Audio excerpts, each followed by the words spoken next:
À 5 jours de la rentrée des classes, ce constat de la Ligue des familles, 9 élèves sur 10 ont besoin d'un ordinateur en secondaire, alors qu'à peine 3% d'entre eux ont reçu une aide financière pour s'équiper.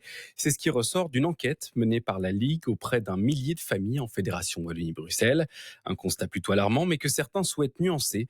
En 4 ans, la SBL Eduquit a fourni 28 000 ordinateurs dans une centaine d'écoles secondaires. Pour son cofondateur, Philippe Van Oppem, le virage numérique à l'école est possible et accessible s'il est bien accompagné.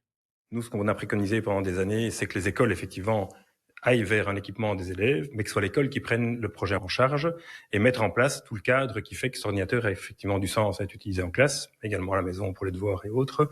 Et en fait, le modèle, c'est quoi? C'est les élèves reçoivent 150 € de la Fédération Bruxelles. En général, ces machines, au taux de 300 €, on a déjà une très bonne machine. Donc, il reste 150 € à payer par les parents. En général, sur 3 ans, donc 50 € par an. Et ceux qui ne savent pas le payer, c'est le Fonds de solidarité qui prend le relais. Donc, l'idée, c'est que tous les jeunes puissent être équipés à terme.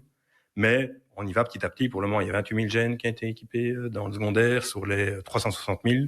Et petit à petit, ça se met en place. Mais donc, l'idée n'est pas que 90% des élèves soient équipés demain.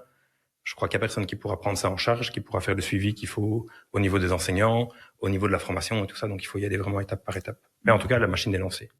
Une interview réalisée par Sarah Hendricks. Après 4 ans d'existence, la SBL Eduquit vient de passer le relais aux différents réseaux d'enseignement qui ont engagé une quarantaine de personnes pour former les enseignants dans les écoles. De violents incendies en Grèce.